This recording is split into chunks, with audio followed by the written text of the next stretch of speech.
Fala, fofuchas e fofuchos! Estamos aí de volta, galera. Estamos aí para o nosso terceiro vídeo sobre ditadura militar, o regime ditatorial brasileiro. Nosso primeiro vídeo a gente discutiu aqui, só dando uma relembrada, nosso primeiro vídeo aqui a gente discutiu a ditadura militar, aí vimos aqui conceitos primeiro, até o professor Alex, a gente falou aqui, o que é, por que é uma ditadura, o que é o regime militar, por que foi golpe, a gente discutiu isso tudo.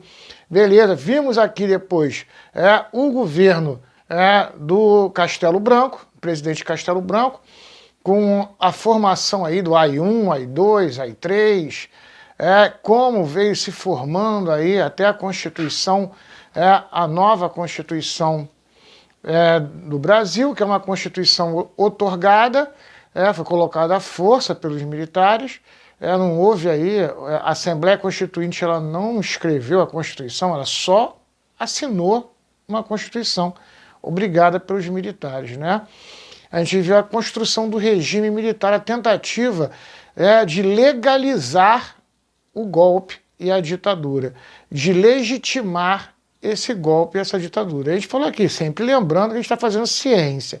Se você acha que o golpe e o regime ditatorial se justificam, aí a gente não está para discutir aqui isso. Aí é individual de cada indivíduo como observa o objeto.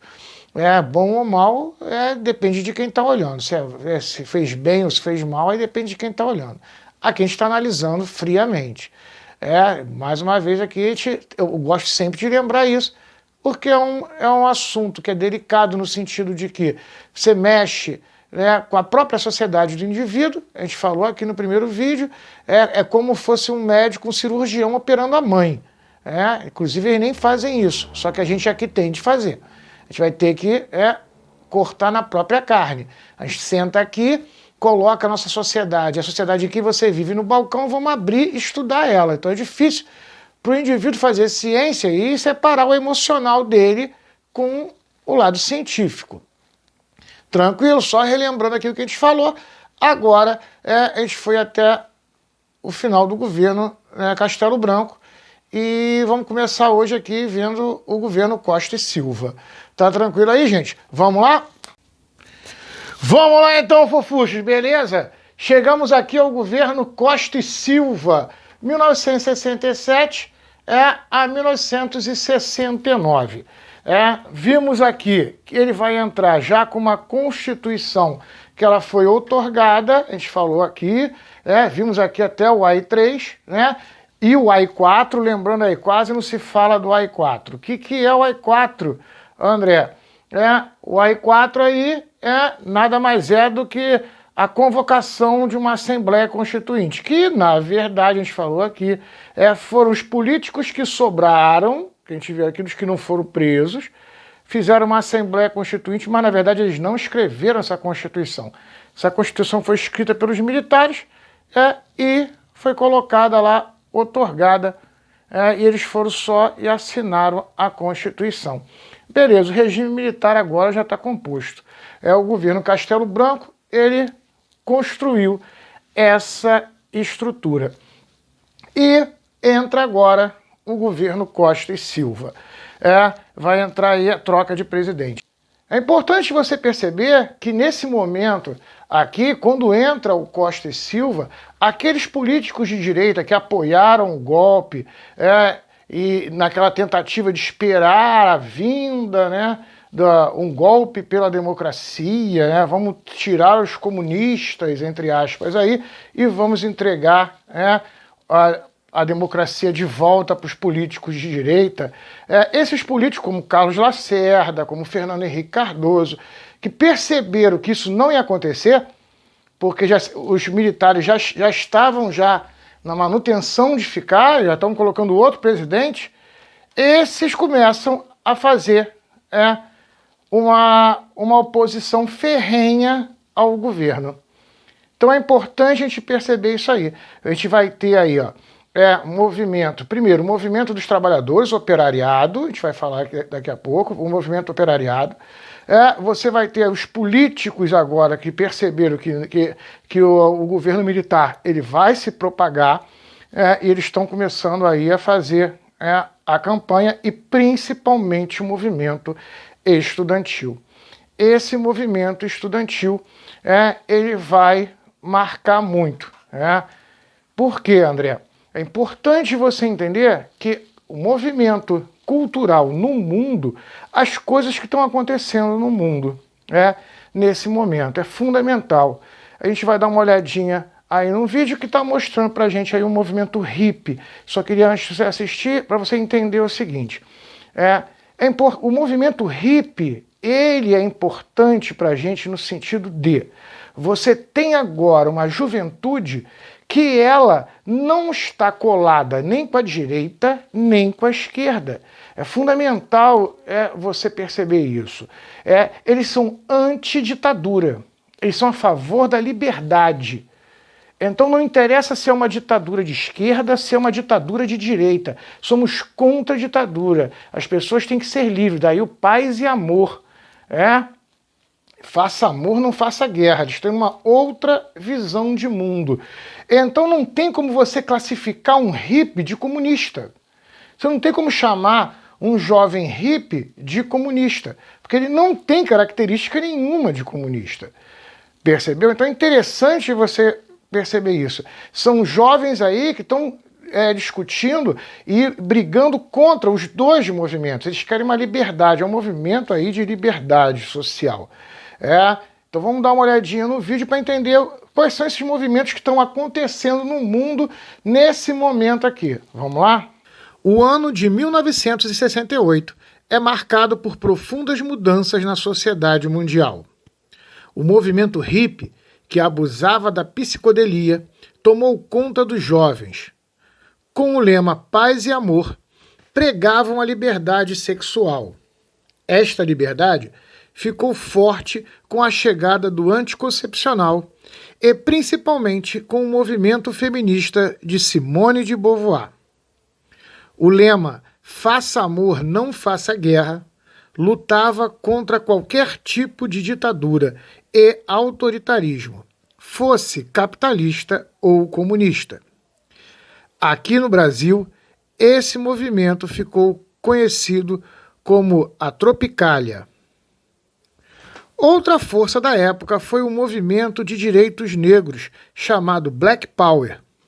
Surge nos Estados Unidos ativistas como os Panteras Negras, Malcolm X e o pastor Martin Luther King. Belezinha, galera? Então, viram? Perceberam aí, ó, Panteras Negras, Simone de Beauvoir, o movimento feminista, isso tudo está acontecendo.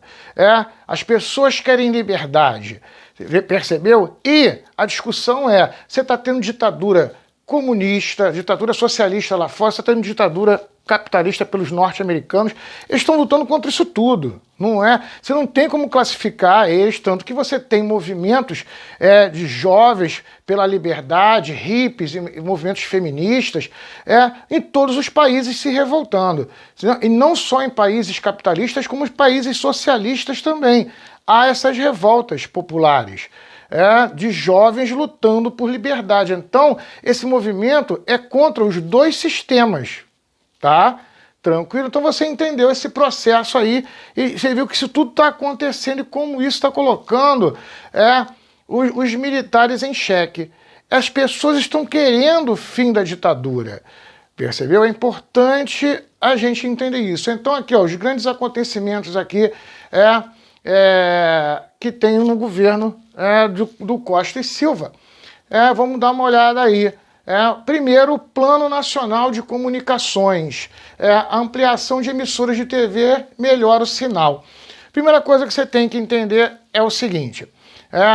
Você tinha como grande comunicador de massa a rádio. Até esse momento.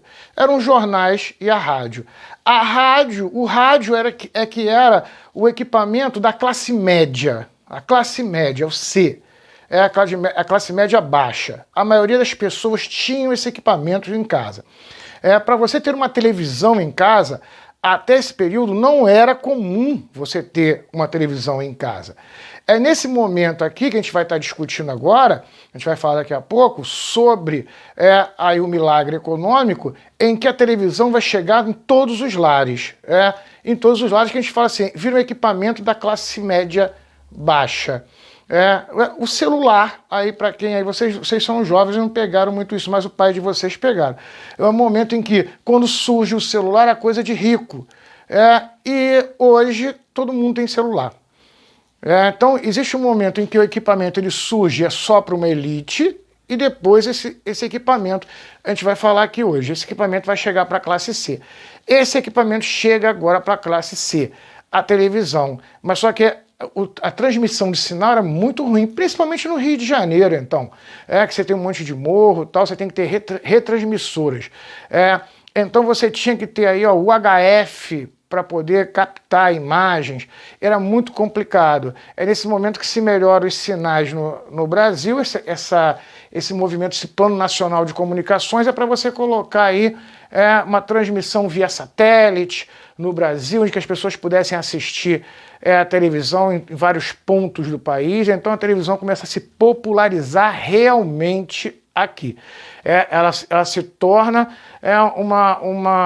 um equipamento de comunicação de massa. É esse momento que acontece isso. Então é importante perceber aí. Falamos aqui dos políticos de direita que se revoltam contra a ditadura militar. É a criação de um movimento chamado Frente Ampla, dos políticos que começaram agora a questionar a ditadura. Quem está puxando? Carlos Lacerda. O cara que apoiou o golpe, a gente falou aqui que foi lá conversar com o presidente norte-americano, aquela coisa toda. Ele mesmo começa a puxar agora o bonde da Frente Ampla. Tem ele, Juscelino Kubitschek, JK, o João Goulart, que aí foi o presidente que tombou, que caiu. Todo mundo começa numa frente ampla aí a discutir a ditadura e a criticar a ditadura. Vamos lá então, galera. Aqui, outra coisa importante aqui é o movimento estudantil. O movimento estudantil ele vai ocorrer principalmente em São Paulo e Rio de Janeiro. Você tem aí no Rio de Janeiro a passeata dos 100 mil. Você tem aí a morte de um jovem estudante que estavam fazendo uma manifestação no restaurante Calabouço por causa do preço da comida, da qualidade da comida, e ele é assassinado brutalmente pela polícia. Isso vai comover a população no Brasil inteiro, ao ponto de chegar a ter aqui uma passeata com 100 mil pessoas na rua. E você vai ter toda a classe aí artística participando, e pessoas até como o profeta Gentileza vai estar também nessa passeata. Aí Caetano Veloso, Chico Buarque, uma série de artistas vão estar aí fazendo uma passeata contra a ditadura militar. Então vamos dar uma olhadinha aí e perceber como foi a passeata dos 100 mil. Vamos lá? Prisões e arbitrariedade eram as marcas da ação do governo militar, sobretudo em relação às crescentes manifestações de protesto de estudantes contra a ditadura que se instalaram no país em 1964. A repressão policial atingiu seu apogeu no final de março de 1968, com a invasão do restaurante Calabouço, onde os estudantes protestavam contra a elevação do preço das refeições. Durante a invasão, o comandante da tropa da PM, aspirante Aloysio Raposo, matou o secundarista Edson Luiz de Lima Souto, de 18 anos, com um tiro a queima-roupa no peito. O fato, que comoveu todo o país, serviu para acirrar os ânimos. Durante o velório do estudante, o confronto com os policiais ocorreu em várias partes do Rio de Janeiro. Nos dias seguintes, manifestações sucederam-se no centro da cidade, todas reprimidas com violência, até culminar na missa da Igreja da Candelária, em 4 de abril, quando soldados a cavalo investiram contra estudantes, padres, repórteres e populares. No início de junho de 1968, o movimento estudantil começou a organizar um número cada vez maior de manifestações públicas. No dia 18, uma passeata que terminou no Palácio da Cultura resultou na prisão do líder estudantil Jean Marques von der Heer. No dia seguinte, o movimento se reuniu na UFRJ, Universidade Federal do Rio de Janeiro, para organizar novos protestos e pedir a libertação de Jean e de outros alunos presos. Mas o resultado foi a detenção de 300 estudantes ao final da Assembleia. No dia 21 de junho, uma manifestação estudantil em frente ao edifício do Jornal do Brasil gerou um conflito que terminou com 3 mortos, dezenas de feridos e mais de 1.000 prisões. Aquele dia ficou conhecido como Sexta-feira Sangrenta. Diante da repercussão negativa do episódio, o comando militar acabou permitindo uma manifestação estudantil marcada para o dia 26 de junho. Segundo o comando militar, 10.000 policiais estariam prontos para entrar em ação caso fosse necessário. A passeata.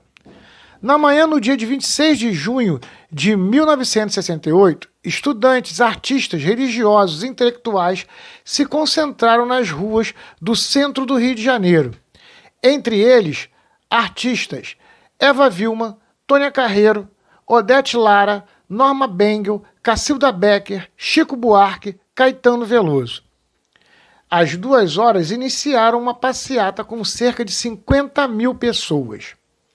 1 hora depois, esse número já havia dobrado e os manifestantes ocupavam toda a Avenida Rio Branco. O ato, que ficaria conhecido como Passeata dos 100.000, foi a maior manifestação de protesto do Brasil. Dias antes, a manifestação fora marcada e imediatamente proibida pela ditadura, que avisou que reprimiria durante qualquer tentativa dos estudantes de saírem às ruas. Mas os jovens não se intimidaram e confirmaram a passeata. Diante da iminência de um banho de sangue, o regime militar foi obrigado a recuar. Os manifestantes caminharam pelas ruas do centro do Rio, gritando slogans como "Abaixo a ditadura", "O povo organizado derruba a ditadura", "Libertem nossos presos". Diante das lojas fechadas, os estudantes pediam: "Abram suas portas, quem quebra é a polícia". Os comerciantes, ao atenderem os apelos, eram aplaudidos e saudados. Vamos lá, galera, belezinha? Deu para perceber a movimentação estudantil aí, como é que os estudantes, a classe artística, ela começa a se manifestar. Fica difícil agora para os militares venderem para a população uma justificativa de uma ditadura, uma justificativa de se permanecer no poder. Foi dado golpe e tudo mais, por que vocês ainda estão no poder? Percebeu? Se era realmente, aí você começa a perceber, se era realmente aí, um golpe pela democracia, por que agora vocês não devolvem a democracia? A gente não quer fazer comunismo no Brasil, a gente quer a liberdade. Aí se percebe que vai ficar difícil justificar uma permanência do poder dos militares aí. Importante perceber isso. Vamos lá, só para lembrar aqui, Carlos Lacerda, faltou o R aqui. E agora vamos aqui para as greves, né? Minas Gerais e São Paulo, aí saiu, São Paulo aí saiu todo torto, mas vamos indo. As greves. O operariado agora começa a reclamar. Lembra que a gente falou aqui, a gente veio de um governo do Castelo Branco onde você teve recessão. O Brasil devia muito dinheiro lá fora, então o Castelo Branco vai fazer o quê? Vai cortar, vai aumentar os juros, vai cortar incentivos, vai aumentar a inflação. A gente falou aqui, como essa inflação ela ocorre, André, eu expliquei aqui na outra aula. Os produtos vão aumentando de valor e o governo não faz reajuste salarial para equiparar. Então você vai tendo aí, um índice inflacionário grande. Há uma recessão econômica aí. Os trabalhadores perderam poder de compra. Então você vai ver, nesse momento, greves, principalmente em Minas Gerais e São Paulo. E as greves paulistas foram tão fortes, e paralisaram as fábricas de São Paulo, que é o setor industrial maior no Brasil, ao ponto dos militares terem que recuar e darem 10% de aumento ao salário do operariado. Então eles se sentiram acuados, foi difícil. Você percebe aí que está difícil controlar a população. Tranquilo até aí, gente? Vamos lá. Isso tudo vai culminar no dia 7 de setembro, quando vai ter aí o 7 de setembro, com as festas do 7 de setembro e os políticos, principalmente o Márcio Moreira Alves, do MDB, ele vai fazer o quê? Ele vai fazer um discurso nas rádios, convocando as pessoas para boicotarem o 7 de setembro. Ele faz um discurso anti-ditadura, ele faz um discurso anti-7 de setembro. Isso foi tão forte que os militares ficaram revoltados e fizeram o quê? Cobraram do parlamento, lá do Senado, que punissem o Márcio Moreira. E foi feita uma votação e ele foi absolvido. Percebeu? Então, o próprio Senado absolveu. Ou seja, eles queriam punir ele sem ter que usar força, e quando não, eles não conseguiram. Então, acontece isso, daqui para frente, o Costa e Silva, ele percebe que não vai dar para controlar e a gente vai agora dar o golpe em cima do golpe. Vamos acabar com isso e vamos entrar agora de sola, vamos acabar com essa tentativa aí de maquiar essa ditadura. Está surgindo agora aí o ato institucional número 5º. Os militares invadem aí a Universidade de Brasília. Só aí para quem está aí em casa, quem já assistiu o filme aí da Legião Urbana, contando a história da Legião Urbana, inclusive no filme mostra o Renato Russo vai morar em Brasília, o pai dele lá na parte universitária, no momento em que estava acontecendo isso aí. O filme já começa mostrando aí esse acontecimento aí. Então, só título de curiosidade para você entender, até você entender o Legião Urbana, a juventude aí da década de 80, só dando um toque aí para você. Então você tem a invasão das universidades, vamos silenciar e já se entra aí com o ato institucional número 5º. Tranquilo? Vamos dar uma olhadinha aqui, nesse ato institucional número 5º, ver só as principais características dele. O dia em que ele foi preparado ficou conhecido como Missa Negra, quando os militares, a cúpula militar, sentou para preparar o ato institucional número 5º. Fechamento do Congresso e de todas as assembleias legislativas estaduais. Ou seja, acabou político. Vamos botar todos os políticos para casa. Acabou, fecha tudo, não tem mais discussão política, nem a nível federal, nem em nível estadual. Acabou. Agora é ditadura mesmo, sem jogo político. Percebeu? É importante entender isso aí. Renovou por período indefinido os poderes de exceção do presidente, ou seja, autorização para governar por decreto. Ou seja, mais uma vez, o presidente ele não tem que pedir mais nada ao Senado, até porque está tudo fechado, ele vai continuar colocando as medidas que ele quiser colocar. E de novo aí, para caçar mandatos e suspender direitos políticos. Aí o DOPS vai começar de novo a caçar os políticos, que a gente falou aqui, Agora é o corre-corre dos políticos da direita. Primeiro foi o corre-corre aí, dos políticos da esquerda, agora os da direita. Aqueles que também estavam agora discutindo contra eles começam a ser perseguidos.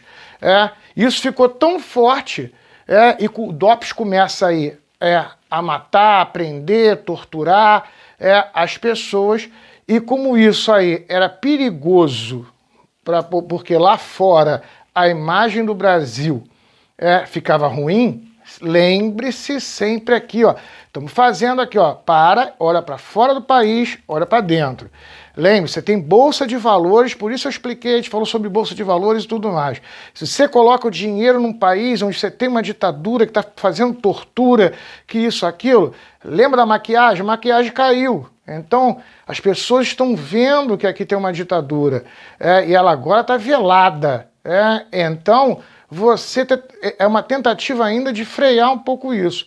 Então, o que vai acontecer vai ser criada a emenda constitucional primeira, que elimina a soberania do júri, ou seja, não adianta ter juiz, o que o juiz decidir, os militares podem passar por cima.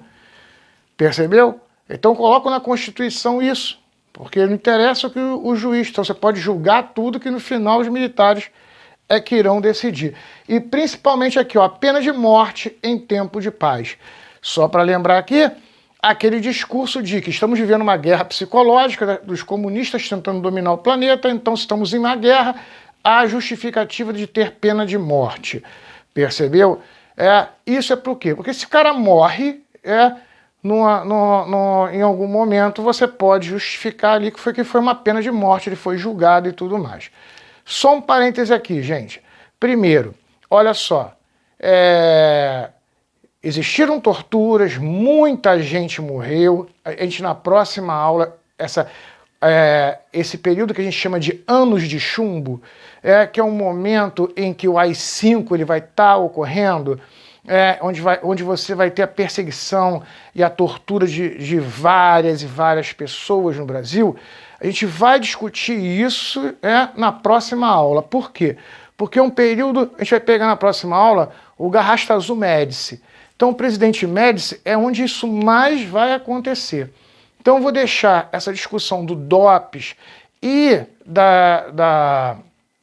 de se fazer aí toda a tortura na próxima aula. Vamos mostrar aqui imagens de pessoas que foram torturadas, discutir essa tortura. Ela foi só, como o pessoal fala, foi só com o pessoal de político. Não, a gente vai ver aqui, a gente tem provas de que não foi só com pessoas envolvidas com político, inclusive crianças foram torturadas pelo DOPS, a gente tem a documentação, eram colocadas para assistir, os pais sendo torturados e aquela coisa toda. Mas vamos deixar isso tudo para a próxima aula. Hoje a gente vai focar aqui mais principalmente no milagre econômico, que é o momento que dá o boom no governo Costa e Silva. E deixa essa parte, mas lembrando que toda essa parte de se fazer a tortura já começa aqui, Costa e Silva já está pegando fogo, tá vendo? Mas a gente vai deixar para discutir na próxima aula no governo Médici. Vamos lá, outra coisa que é importante a gente entender aqui em relação à pena de morte em tempo de paz. Ela nunca foi usada. Então ninguém aqui no Brasil foi julgado e sofreu a pena de morte. Morria em tortura. Nos porões aí, do DOPS, mas julgado, não, ela nunca foi usada, mas estava ali para justificar qualquer morte. Isso é importante entender. Ela não é usada, mas ela está lá para justificar as mortes. Então é importante aí a gente entender isso. Tranquilo? Beleza, então. Então você percebeu aí que a gente tem essa estrutura que a gente falou aqui, ó, só olhando aqui, ó, na nossa linha do tempo, é o AI-5, que a gente falou, eu expliquei aqui o que é o AI-5, que ele vai até 1980, que eu te chamo aqui esse período todo de anos de chumbo, porque o Brasil vai viver sobre o julgo do AI-5, e dessa estrutura aí e da emenda constitucional primeira, todo esse período aqui. Eu deixei para a gente falar aqui sobre o milagre econômico. Vamos dar uma olhadinha nesse milagre econômico. A gente ouve muito as pessoas dessa época aqui falarem assim, não, na ditadura é que era bom, na ditadura a vida ficou melhor, a vida ficou boa, lá tinha tudo, não faltava nada e bababá, bababá, bababá. Você sempre escuta isso na internet. Outro dia eu falei na sala de aula com os alunos, o aluno falou, é mesmo, professor, eu sempre escuto isso. Isso é verdade? É verdade e não é verdade. Vamos analisar essa característica aí do que a gente chama de milagre econômico. O que é isso? Em que período aconteceu e por que ela traz vantagens e desvantagens? Vamos dar uma olhada nessa estrutura. A primeira coisa que você tem que entender é que esse milagre econômico, ele tem um período, ele não é a ditadura toda. Ele ocorre de 68 até 73. Esse é o período aqui que é o milagre econômico. Vamos lá. O que é o milagre econômico? Vamos entender aqui, ó. Primeiro, ele tem características aí fundamentais para você entender. Primeira característica aqui, um salto para o futuro, é o discurso militar. Vamos dar um salto para o futuro. O que é um salto para o futuro?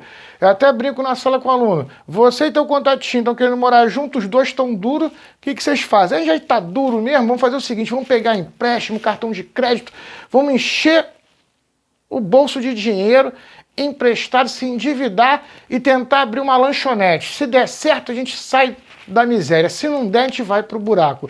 Isso que é o salto para o futuro. É o Brasil se endividar, entendeu? Para tentar industrializar o país, para transformar o país numa economia, para dar uma alavancada no país. Que pode dar certo, como pode dar errado.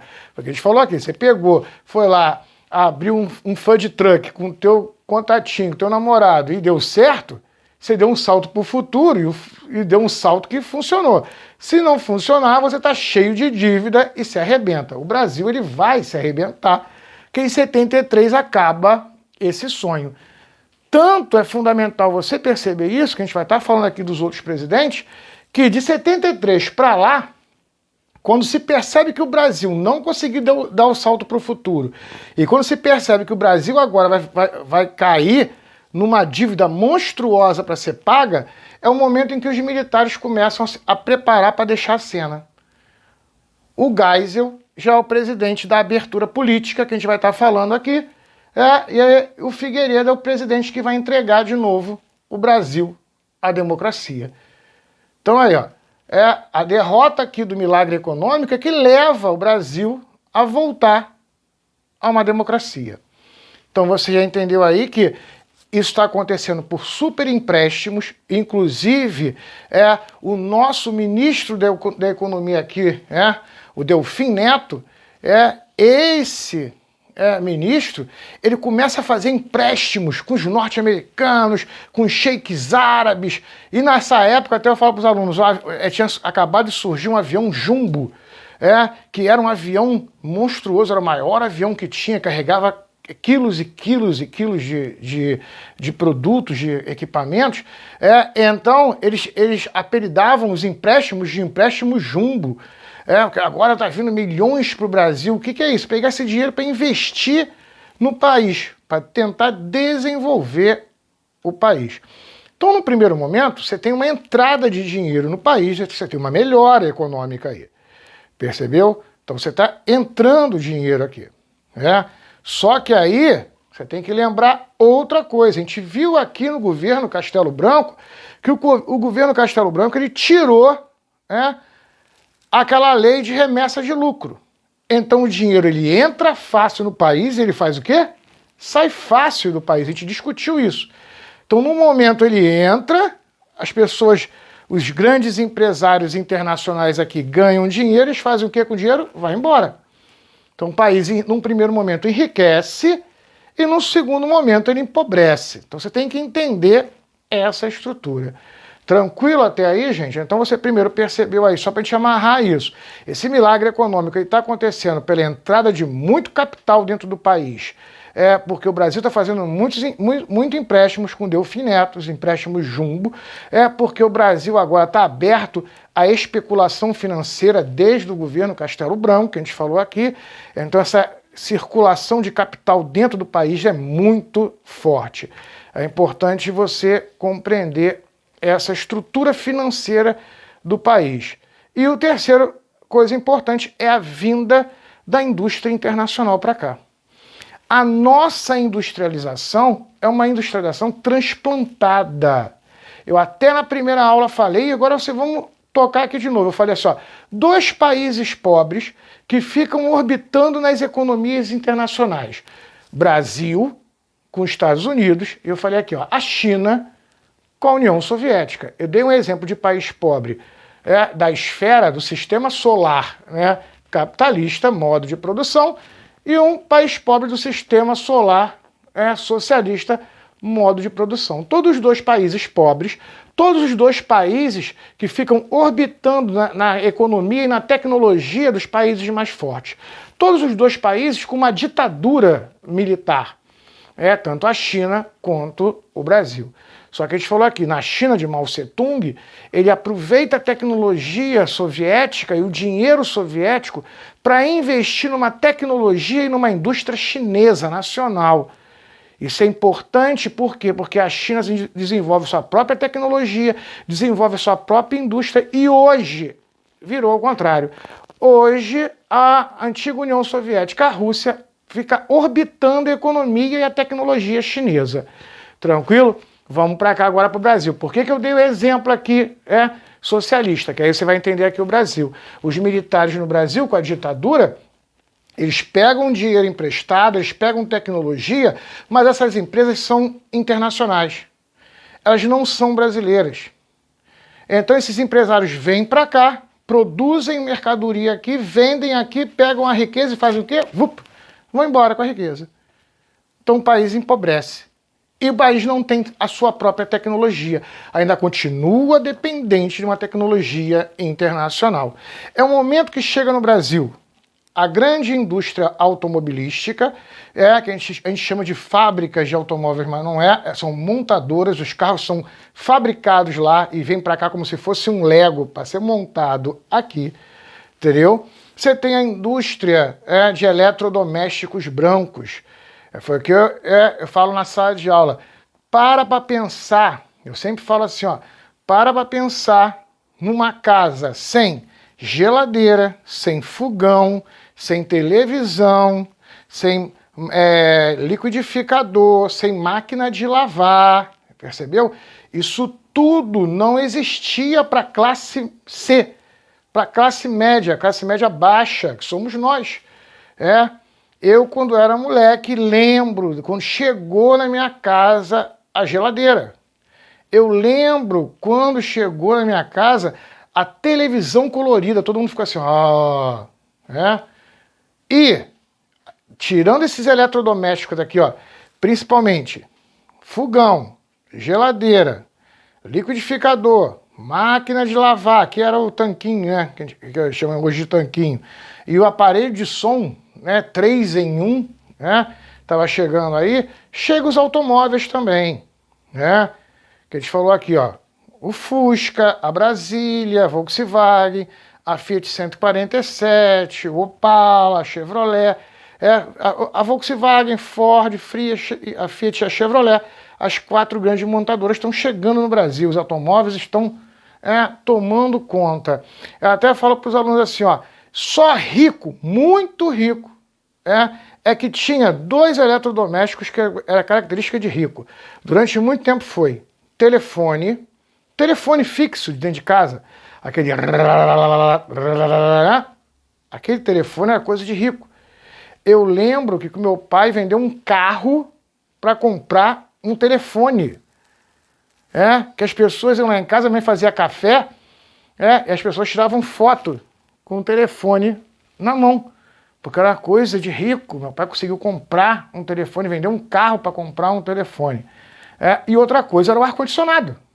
Ter ar-condicionado é ar-condicionado. Ter ar-condicionado era coisa de rico. Só para vocês terem uma ideia, só vira classe C, que é hoje, no primeiro governo do Lula, quando ele tira o IPI.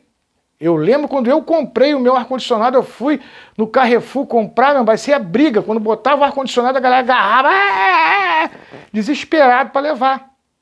Porque estava num preço em que a classe média baixa podia comprar, porque isso aí era produto de rico. Percebeu? Você entender aí. Então, ó, nesse primeiro... Agora você vai entender o milagre econômico. A vida melhorou, professor? Melhorou. Primeiro aí, ó, vamos lá. Você tem aí injeção de dinheiro dentro do país, você tem surgimento das fábricas, das grandes fábricas aí de eletrodomésticos brancos e de automóveis, então surge mais emprego no país, então você tem a galera trabalhando aí, a qualidade de vida melhora, nesse sentido você tem agora mais conforto, porque tem tecnologia dentro do país, que você pode tá confortável, e agora o governo militar ele faz o quê? Ele vai abrir cartas de crédito.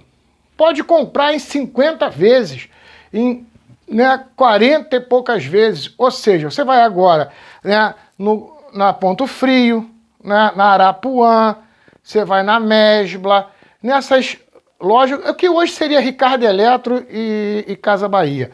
Você vai para lá e você consegue ter isso parcelado em 50 mil vezes. Então, abrir crédito, a entrada de dinheiro com empréstimos internacionais e a chegada aí, das grandes montadoras e das fábricas de eletrodoméstico branco no Brasil, trazem, tudo isso acontecendo junto, trazem uma qualidade de vida monstruosa para as pessoas na época. O que não é o que vai gerar a ideia de que a vida melhorou. Daí o milagre econômico. Vamos dar uma olhadinha aí, ó.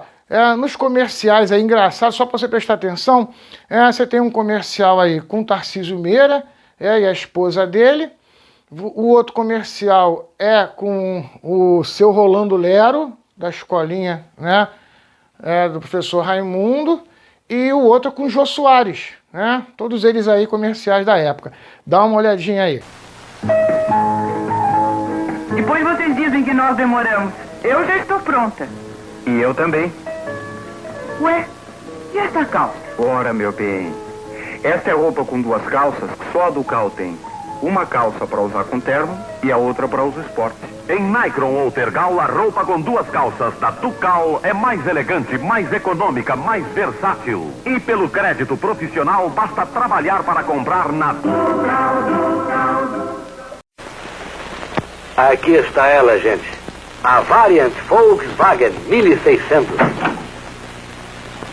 Por fora você já pode ver sua beleza, seu acabamento. A Variant é o primeiro veículo nacional com motor plano. Tem 65 HP. Mecânica? Volkswagen, lógico. Como todo Volkswagen, no lugar do motor, leva mala. A Variant leva a bagagem de 5 pessoas. Como todo Volkswagen, aqui, no lugar das malas, ela leva mais malas. Quanto espaço? Nesse momento você me perguntará, sim, mas onde está o motor? Eu lhe direi, sim. Onde está o motor? Vá descobrir o motor plano e todas as vantagens da Variant 1600 no seu revendedor autorizado Volkswagen. Variant, o Papa Malas. É uma com capacidade de 2. O congelador atinge 20 graus abaixo de zero. E no refrigerador cabe tudo. E tem uma porta aproveitável. Uma para o congelador e uma para o refrigerador. Por isso o combinado Westinghouse não lhe sai da cabeça, hein? Confie, é o Westinghouse. Viu aí, galera? Então, é a propaganda da época aí do milagre econômico. Então, fechamos aqui, só que aí, só a gente fechar aqui em 1969, Costa e Silva vai ter um AVC, ele morre e fica um desequilíbrio aí o lado. Aí, importante aí. Aí é nesse momento mesmo que o pessoal aqui da linha dura, dos militares de linha dura, eles vão assumir aí com um Garrasta Azul Médici. Fala, galerinha, então fechamos aí o nosso conteúdo aí de hoje, vimos agora aí o Costa e Silva, milagre econômico. Só relembrando aqui, na próxima aula vamos ver o Garrasta Azul Médici, e é um momento mais crítico aí da nossa matéria, que é o momento que a gente vai estar falando aqui, principalmente aí das torturas, é um momento em que acabou o jogo político, então... todos aqueles jovens estudantes, aquelas pessoas que estavam indo para a rua, percebem que agora não tem mais diálogo, agora é uma ditadura aberta e velada, e essa galera vai começar aí para a luta armada. A gente vai ver aqui a luta armada no Brasil e vai ver aqui o processo aqui de tortura com DOPS. Tranquilo, gente? Boa semana para vocês aí. Beijo no contatinho. Fui!